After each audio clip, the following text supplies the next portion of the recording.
Animal hub के platform से मैं आप सबको वेलकम करता हूँ। मेरा नाम हमज़ा है और आप देख रहे हैं मेरा यूट्यूब चैनल।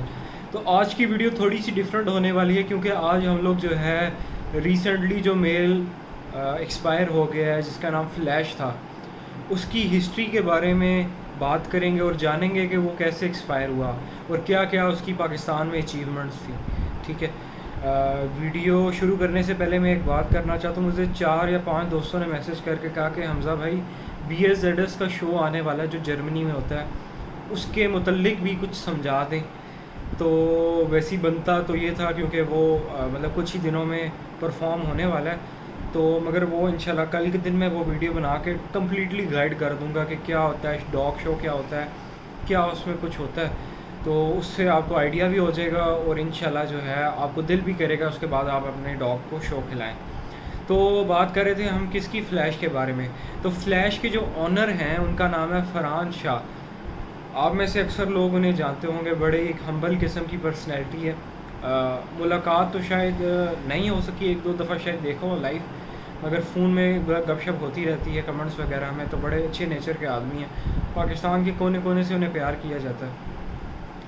अच्छा, उनके पास एक मेल था, तो मैं हिस्ट्री जो है शुरू से लेकर चलूँगा। हिस्ट्री जो है, सबसे पहले ये मोहसिन नकवी साहब हैं, इन्होंने जो था ये इंपोर्ट करवाया था जर्मनी से। इम्पोर्टेड डॉग था, जर्मन पेडिग्री का ये डॉग था। ठीक है, इसका नाम फ्लैश था। ठीक है। फ़रहान भाई ने 2.5 साल की उम्र में ये डॉग लिया था और 2.5 साल ही जो है फ़रहान भाई के पास रहा है, मतलब 5 साल की उम्र में एक्सपायर हुआ। तो फ़रहान भाई से भी मैंने कोई मालूमात इकट्ठी की, तो वो बता रहे थे जब ये शुरू में लिया था ये बहुत ज़्यादा शाय को ऐसे कह लें डरा हुआ, जिस डॉग के अंदर कॉन्फिडेंस नहीं होता है, बहुत ही ज़्यादा शाय किस्म का डरा हुआ डॉग था, मतलब जिसकी वाइल्ड नेचर थी, इंसानों से उसकी नहीं बनती थी। ठीक है। तो मुझे बताया कि ये बहुत ज़्यादा शाय किस्म का डॉग था जो कि जर्मन शेफर्ड के लिए एक बुरी चीज़ समझी जाती है। उसके बाद ये इस डॉग के बारे में मशहूर था कि ये डॉग मेट नहीं कर सकता है। बड़े बड़े लोग कहते थे, पूरे पाकिस्तान में मशहूर था कि ये डॉग जो है मेट नहीं कर सकता क्योंकि शाइनेस की वजह से इसमें कॉन्फिडेंस नहीं है, तो ये फ़ीमेल के साथ कोई भी ऐसी एक्टिविटी नहीं कर सकता। तो फ़रहान भाई ने ये चैलेंज समझ के ये डॉग लिया था। ठीक है। तो मेरी बड़ी डिटेल में बात हुई तो उन्होंने बता रहे थे कि जब शुरू में आया था तो समझें कि इतना ज़्यादा डरा रहता था कि जिस तरह डॉग्स अपना यूरिन पास कर देते हैं, इस हद तक शायद था डॉग। मगर फ़रहान भाई के पास आया। फ़रहान भाई की कीपिंग बहुत ज़बरदस्त है, मतलब कि मैं आपको शुरू से इनके कैनल की हिस्ट्री के बारे में बात बताऊं तो इन्होंने CCTV कैमरास लगाए हुए हैं जो 24/7 इंस्पेक्शन करते हैं इनके डॉग्स की। उसके अलावा इन्होंने 2 जो हैं कैनल बॉयज़ रखे हुए हैं, जिससे और कहते हैं आप मेरी कैनल पे आएंगे तो कभी आपको ऐसा नहीं लगेगा कि आप कैनल में आए, किसी किस्म की स्मेल नहीं है, किसी किस्म का आपको ऐसे महसूस ही नहीं होगा कि आप किसी डॉग वाली जगह पे आएँ, इतना साफ़ रखा हुआ है। ठीक है। तो ये होगी इनके कैनल के बारे में थोड़ी सी मैंने आपको हिस्ट्री बता दी। शुरू में फ्लैश आया तो ज़ाहिर सी बात है, मैंने आपको बताया उसका जो था शाइनेस का इशू था। तो देखें, ये बहुत बड़ी बात होती है कि आप एक अडल्ट डॉग पे मेहनत करें उसे शाइनेस से रिकवर करने पे। ठीक है।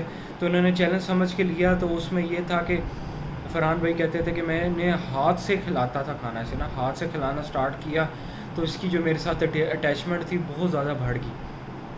ठीक है। अब फ्लैश जो था खुद बहुत खूबसूरत ब्लैक मास, बड़े कोट वाला, वेल स्ट्रक्चर्ड डॉग था, मतलब डबल बॉडी में था। एक सिंगल बॉडी होती है, एक डबल बोन स्ट्रक्चर में डॉग था। सही बल्कि किस्म का हेड था इसका, मतलब बहुत कॉस्मेटिक किस्म का डॉग था। और ये बेसिकली मुजफ्फराबाद के रहने वाले हैं फरहान शाह। तो उधर का मौसम प्लेजेंट होता है, मगर वो ट्विन सिटीज़ जैसा ही होता है, रावलपिंडी इस्लामाबाद जैसा प्लेजेंट होता है थोड़ा सा। तो फ़रहान भाई ने बाकायदा डॉग के लिए AC लगाया हुआ था। वो कहते हैं मेरा गर्मियों में भी जो था ना 22 सेंटीग्रेड से एक्सीड नहीं करता था टेम्परेचर, इस हद तक केयर करते थे फ़रहान भाई। ठीक है, इस डॉग के बारे में। अब इस डॉग के बारे में फ़रहान भाई कहते हैं मैक्सिमम मैंने जो जिस पर्पज़ के लिए रखा वो ब्रीडिंग पर्पज़ के लिए, ये शो वगैरह भी जीता था, मगर कहते हैं कि मेरा मेन विजन ये था कि कहीं गलती से भी मेरा डॉग सेकंड नंबर पे नहीं लग जाए, क्योंकि काफ़ी सिनेरियोज़ होते हैं, हर दफ़ा डॉग फर्स्ट नंबर पे नहीं लगता है। कभी उसकी ट्रेनिंग में इशू बन जाता है, कभी वो आउट ऑफ कोड होता है, आउट ऑफ कंडीशन होता है, तो जज आगे पीछे। वो कहते हैं इस डर की वजह से कि ये नंबर 1 डॉग था, मैं इसे कभी सेकंड में प्लेस करना नहीं चाहता था, इस वजह से मैंने कभी ज़िंदगी में इसे शो नहीं खिलाया। ठीक है, एक अपनी ओपिनियन होती है हर बंदे की। तो इनका जो मेन फोकस था कि अच्छी लाइन प्रोड्यूस की जाए, अच्छी लेगेसी, अच्छी विरासत फ़्लैश की छोड़ी जाए, जो कि इस बात पे वो सक्सेसफुल रहे। ठीक है, अब फ़्लैश की हिस्ट्री के बारे में बात करते हैं कि फ़रहान भाई जब लेके आए तो फ़रहान भाई ने इसे प्यार दिया, मोहब्बत दी, इसे अच्छे से अच्छा खाना दिया। हम देखते थे कि गर्मियों में भी फ़्लैश का फुल ही कोट रहता था, मतलब कभी मैंने शेड में नहीं देखा ये डॉग। ठीक है, उसके अलावा तकरीबन इससे ज़िंदगी में 45 फीमेल्स मेट हुई हैं, मतलब 45 फीमेल्स के साथ इसने जो है सेक्सुअल एक्टिविटी जो है वो अंजाम की। उसमें से जो तकरीबन 5 या 4 फीमेल जो थी वो सिर्फ खाली गई, मतलब उन्होंने कंसीव नहीं किया, मतलब 40 फीमेल्स ने बच्चे डिलीवर किए इस फीमेल के साथ, या प्रेग्नेंट हुई फीमेल।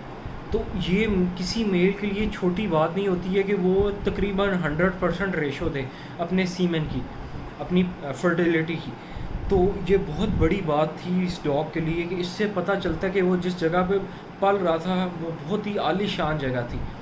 उसके अलावा फ़रहान भाई बताते हैं कि आज तक मेरे पास कहीं भी कभी भी ये बीमार नहीं हुआ था ये डॉग, इससे हल्का सा टेम्परेचर भी नहीं हुआ था। तो ये भी एक बहुत बड़ी बात होती है कि डॉग के ऊपर बीमारी ना आना, इससे पता चलता है कि उसकी केयर जो हो रही है वो बहुत अच्छे इन्वायरमेंट में हो रही है। उसके अलावा जो मेरा मेन मकसद ये था, क्योंकि इससे चाहने वाले जो थे ना पूरे पाकिस्तान में ही थे। मैंने एक दफ़ा टेस्ट के लिए ना पोल बनाया था, इलेक्शन टाइप था, फेसबुक में अपने ग्रुप में। तो इसे 1035 वोट्स मिले थे यार फेसबुक में, मतलब 1035 लोगों ने अपना कीमती टाइम निकाल के इसको वोट दिया। और जो इसकी लीड थी वो 550 के लगभग जो थी ना ज़्यादा थी सेकंड नंबर से। तो मतलब इसके चाहने वाले बहुत थे, और जो इसके ऑनर भी हैं बड़े न्यूट्रल से, बड़ी अच्छी नेचर के आदमी हैं। मैं इनके पास भी जाऊंगा तो उन्होंने बड़ा खूबसूरती से रखा हुआ था इस डॉग को। और वो कहते थे, मैं फ़ेसबुक में अक्सर पोस्ट करता रहता था कि इसकी 45 फीमेल्स मेड होगी, 40 मेड होगी। इससे लोगों को पता चल जाता है कि डॉग में जो है करेज काफ़ी आ चुका है। ठीक है, और एक टाइम ऐसा था कि ये बाइट वर्क में लग चुका था। किसी ऐसे अडल्ट डॉग को ट्रेन करना इंतहाई मुश्किल है। हम देखते हैं इतने पुराने पापी डॉग होते हैं, इतना उनका नाम होता है, मगर वो बाइट नहीं कर सकते हैं, करेज नहीं होता है। और जर्मन शेफर्ड के स्टैंडर्ड्स में अगर करेज नहीं है, अगर पुलिस डॉग नहीं है, तो उसे बहुत ही बुरा समझा जाता है। तो इसमें करेज बहुत ज़्यादा, मतलब ज़ाहिर सी बात है, जो ऑनर थे, ब्लड लाइन भी कहीं ना कहीं बोली है, मगर ऑनर के प्यार की वजह से वो डॉग जो था इस लेवल तक पहुंच गया कि वो बाइट वर्क करता था, और बड़ी इंटेंस किस्म से। ठीक है, उसके अलावा इसके टोटल 107 बच्चे रजिस्टर्ड हैं। 107 जो हैं इसके पेडिग्री डेटाबेस पे बच्चे रजिस्टर्ड हैं, मतलब इसके 107 बच्चे जो हैं फ़रहान भाई के कैनल से बिक चुके हैं। उसके अलावा अभी वो कह रहे थे 2 फीमेल्स हैं, वो भी प्रेग्नेंट लग रही हैं। अब इसकी मौत की वजह क्यों बनी, आपके दिमाग में सवाल आएगा कि हमजा भाई इतनी अच्छी केयर थी कि, तो फिर ये मौत की वजह क्यों बनी। अडल्ट डॉग तो अक्सर मरते नहीं हैं। देखें, ये अल्लाह के काम है, हर चीज़ की ना मौत लिखी होती है अल्लाह ताला की तरफ से। तो मुझे थोड़ा दुख भी हो रहा था, मैं कमेंट्स वगैरह पढ़ रहा था कि यार ये आपकी लैक ऑफ केयर की वजह से जो है डॉग मरा है, या आपकी इसमें कोई गलती है। मुझे गुस्सा भी थोड़ा सा आया।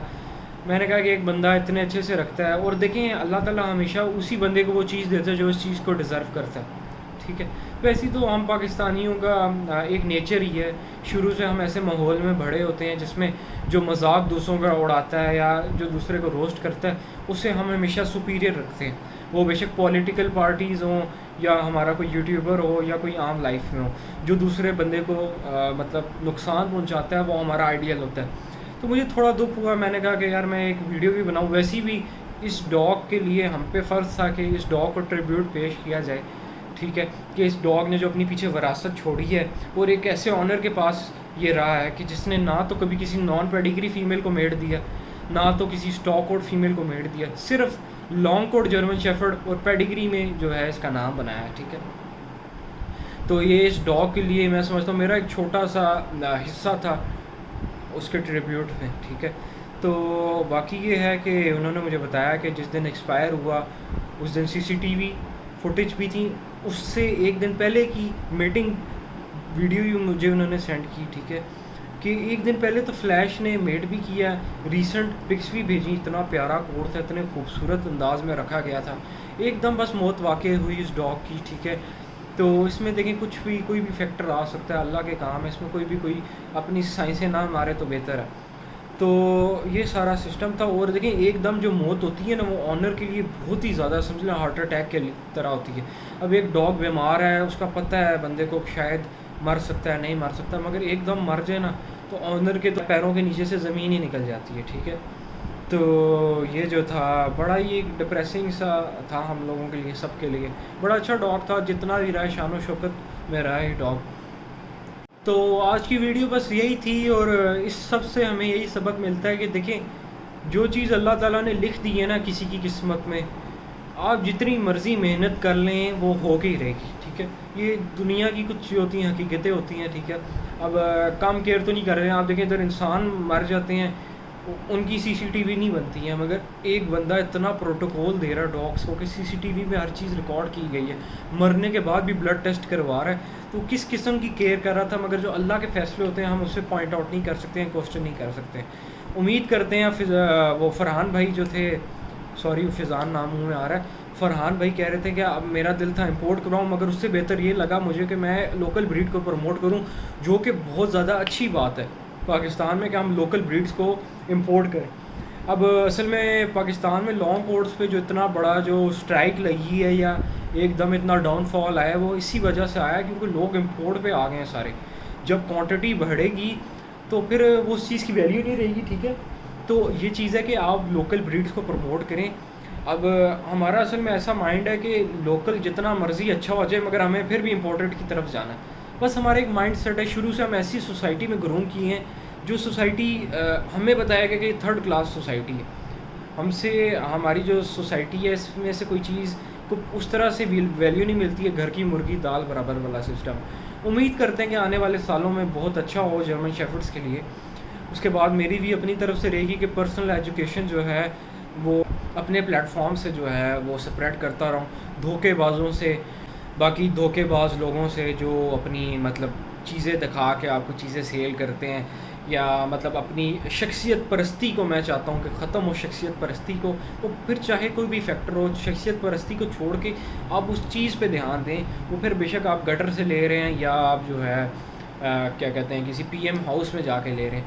तो ये बस एक छोटा सा मैसेज था। बाकी इंशाल्लाह नेक्स्ट वीडियो वही है शो वाली की, इंशाल्लाह बात करेंगे। उसके बाद जो आखिर में ये है कि अगर कोई भी पेडिग्री पपीज़ लेना चाहता है 1 लाख से ऊपर का तो वो इस नंबर पे कांटेक्ट करके ले सकता है। पपीज़ भी चल रहे हैं, ब्लैक मास्क भी हैं, एनाटॉमिकली भी अच्छे हैं, बोन स्ट्रक्चर वाइज भी अच्छे हैं। उसके अलावा जो है नॉन पेड भी लेना चाहता हूँ वो भी मुझसे रब्ता करें, ठीक है। तो जाते एक और मैसेज कर दूँ, अगर आपके पास कोई भी लेटर हुआ हुआ है, अगर आप उसकी पेडिग्रीज बनवाना चाहते हैं या अपने नॉन पेडिग्री को सिंगल पेडिग्री करना चाहते हैं तब भी मेरे नंबर पर रब्ता करके आप कर सकते हैं। बहुत बहुत शुक्रिया, इंशाल्लाह मिलते हैं किसी और नेक्स्ट वीडियो पे। अल्लाह हाफिज़।